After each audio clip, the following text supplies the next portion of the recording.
Hello বন্ধুরা, কেমন আছো সবাই? হাতে ২-১ দিনের ছুটি থাকলে ধারে কাছে কাটানোর মতো এমন একটা সুন্দর জায়গায় আজকে তোমাদের নিয়ে যাব। জায়গাটা হলো জোকার কাছে মার্লিন গ্রুপের ইবিজা রিসর্টে। এন্ট্রি গেটে ঢোকার সাথে সাথে ব্যাটারি অপারেটেড কার এসে তোমাদেরকে রিসেপশন পর্যন্ত নিয়ে যাবে। এবার চলো তোমাদের ঘুরে দেখায় রিসেপশন এরিয়াটা। ঢোকার সাথে সাথেই আমাদেরকে দিয়ে দেওয়া হয়েছিল ওয়েলকাম ড্রিঙ্কস, আর বাচ্চাদের জন্য ছিল চকলেট। রিসেপশন এরিয়াটা এত সুন্দর করে সাজানো, আমাদের তো ওখান থেকে বেরোতেই ইচ্ছা করছিল না। এবার দেখো রিসেপশনের বাইরেটা কতটা সুন্দর করে সাজানো রয়েছে।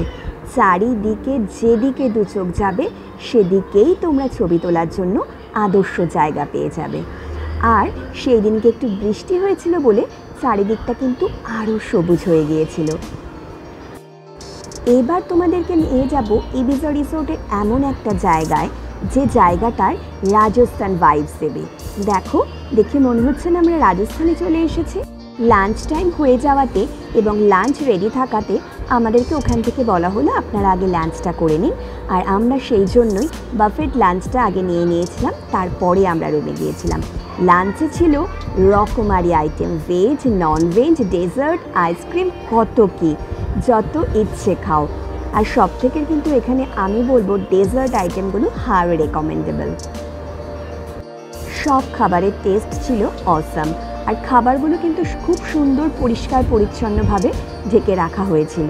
আর দেখো এখানে মোয়া নিজে নিজে আইসক্রিম বানাচ্ছে তার পছন্দের, নিজের মতো ইচ্ছা মতো টপিংস দিচ্ছে, নিজের ইচ্ছা মতো ফ্লেভার দিয়ে আইসক্রিম বানিয়েও কিন্তু এটা আমাকে দিয়েছিল। এবার তোমাদেরকে নিয়ে যাব আমাদের রুম ট্যুরে। আমাদের রুমটা কিন্তু মেইন ক্যাম্পাসের থেকে একটু বাইরে ছিল, আর এটা একটা ছোট্টখাটো অ্যাপার্টমেন্টের মতো 2 রুমের। এটা আমাদের বেডরুম, আর বেডরুমের বাইরে এরকম সুন্দর ব্যালকনি থেকে বাইরেটা কেমন দেখাচ্ছে চলো দেখে নেওয়া যাক। ইবিজা রিসোর্টের সব থেকে ইন্টারেস্টিং পার্ট হলো এই সুইমিং পুল। দারুণ স্বচ্ছ টলটলে নীল জল, আর তার পাশে বসার জন্য দারুণ অ্যারেঞ্জমেন্ট। সুইমিং পুলের পাশে বসেই অনেকটা সময় কাটিয়ে দেওয়া যায়। এখানে আমরা কিছুক্ষণ জল নিয়ে মজা করলাম।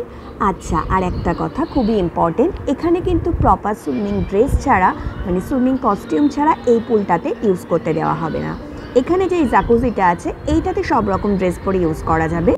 এখানে কিছু কুটির মতো রয়েছে বা একটা গ্রামের পরিবেশ রয়েছে, এই কুটিরগুলোতেও কিন্তু থাকা যায়। এইবারে পরের দিন সকালবেলায় আমরা ইবিজার যে পার্কটাতে চলে এসেছিলাম, সেখানে একটা খুব সুন্দর মন্দির রয়েছে। সকালে ঘুম থেকে উঠে ঠাকুরের দর্শন করে আমরা চলে গিয়েছিলাম ওদের গার্ডেন এরিয়াটাতে ঘুরতে। চারিদিকে সবুজ ভেলভেটের মতো ঘাস আর বিভিন্ন রং বেরঙের ফুল, যেদিকে তাকাবে সেদিকেই চোখ জুড়িয়ে যাবে। এখানে কিন্তু কিছু কিছু বার্ডস রয়েছে।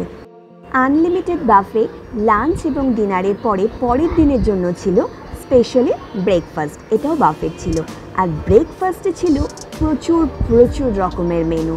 দেখো যেমন সাউথ ইন্ডিয়ান ইডলি ধোসা রয়েছে, সেরকম চাইনিজ আইটেম রয়েছে, আবার বাঙালি খাবারও রয়েছে, লুচি, পরোটা। এছাড়া বিভিন্ন ধরনের জুস, কর্নফ্লেক্স, ব্রেড, বাটার, চা, কফি, এবং ওখানে লাইভ কিচেনও রয়েছে, যেখানে চাইলে তোমাদের পছন্দ মতো খাবার ওরা কিন্তু বানিয়ে দেবে। এখানে দেখো মোয়া নিজের হাতে কর্নফ্লেক্স বানাচ্ছে, আর কর্নফ্লেক্সের কিন্তু টপিংসের জন্য হানি রয়েছে, এখানে অনেক রকমের ড্রাই ফ্রুটস রয়েছে, এছাড়া কিন্তু ফ্রেশ ফ্রুটসও রয়েছে। মানে তোমাদের ব্রেকফাস্ট কিন্তু এখানে এক কথায় জমে যাবে।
তাহলে কেমন লাগলো তোমাদের রিসোর্টটা?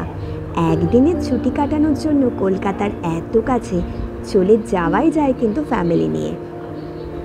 এখানে বিভিন্ন ক্যাটাগরির রুম আছে, আর রুম রেন্ট কিন্তু আলাদা আলাদা।